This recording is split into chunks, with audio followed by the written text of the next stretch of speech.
whiri te iwa. Ko whiriwhiri ko Terry, hei toa ko kiritimatanga ki tēnei wero nui.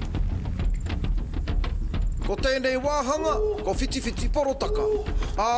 E rima ngā momo uero ki tēnei whakamātautau. Ki te he ngā mahi, ka whakahaua kia hoki ki te timatanga o taua wāhanga. Nā waira, ka ea. I was sort of trying to go through all the challenges in my head, and you know, we did strength and stamina. I thought, what's one of the things we haven't done? So I thought, maybe a blindfolded one. So engari, I was walking around with my eyes closed and trying to feel the sun from the east. I was trying to get my bearings with my eyes, and then not even.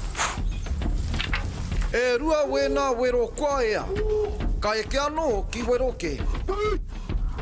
I thought carrying the rocks would be the hardest thing, so I thought I'd just cruise, try not to make any mistakes, and hopefully they would make the mistake. Ko te peru tētahi wāhanga, engari me tika. Hai, rua, Mōmuri mai te peru, ko papa horonuku. There was strength, there was stamina, you had to think about it, you had to strategize about it, you had to breathe properly. All the nerves was happening at the same time. Probably had to be one of the hardest ones.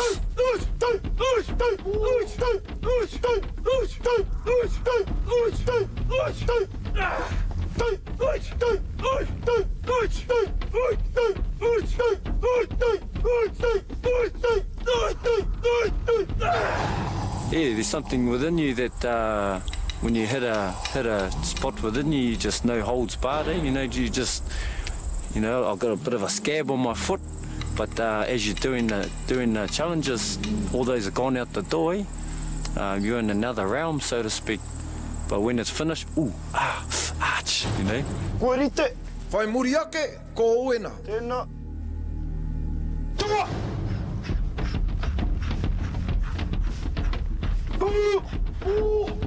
But a real sore leg. All I had in my head was, I'm not going to forfeit, but I'm just going to do my best, even if I have to walk it, just complete it. Ko te whiu pirita, tētahi hei wero i ngā pūkenga toa.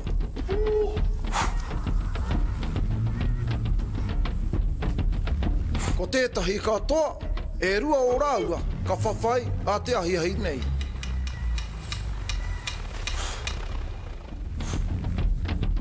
Surprised when it wasn't on a hill. There was a start. I actually had a feeling that we were going to use all of our challenges at once. I was just going, here we go, piru 100 times, then squat for 20 minutes, then whatever. That was all I had in my head was, I'm not going to forfeit, but I'm just going to do my best, even if I have to walk it, just complete it.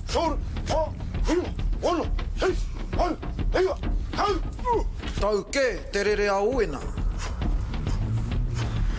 Ko te painga he Mauri te āhua katoa, kore tētahi mea he mea Pākehā, ko ngā mea katoa he Mauri, ngā āhuatanga, ngā pakiaka katoa, ai a tūmeke, ka mau te wihi mo tērā wero. Ahai!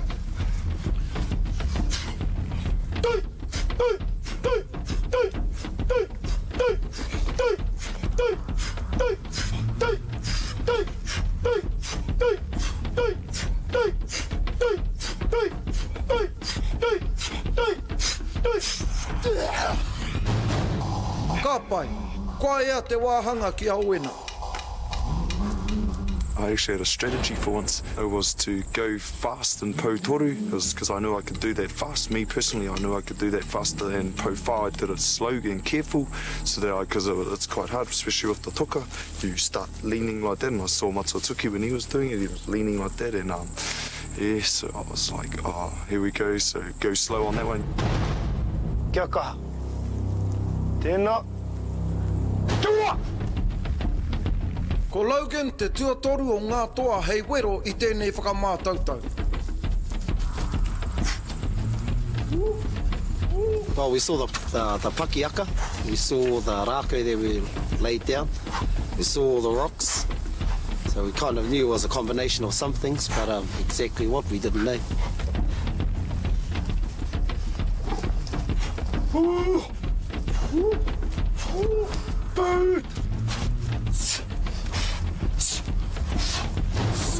Aue, ko hapa. Me hoki anō ki te tīmatanga.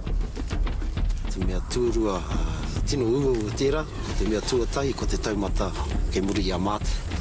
Tērā te whakamātau te tino ua. Ai. Mutu ana ko peru peru. Ai. Ko, ha, ima, o, hei, hara, hau. Papahoro nuku. Ko papa horonuku, engari me tūpato ngā waiwai, kei tuki ki ngā peka rākau. Ui, matano. Aue, ko tuki nei. Loss of concentration, eh? And it just goes to show even little mistakes like that can hurt you.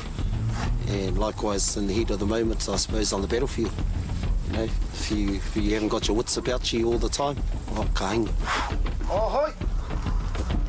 Me ka hara a Logan, kia riro iaia te toa ki tēnei taumata. Dai, dai, dai, dai, dai, dai, dai, dai, dai, dai, dai, dai, dai, dai, dai, dai.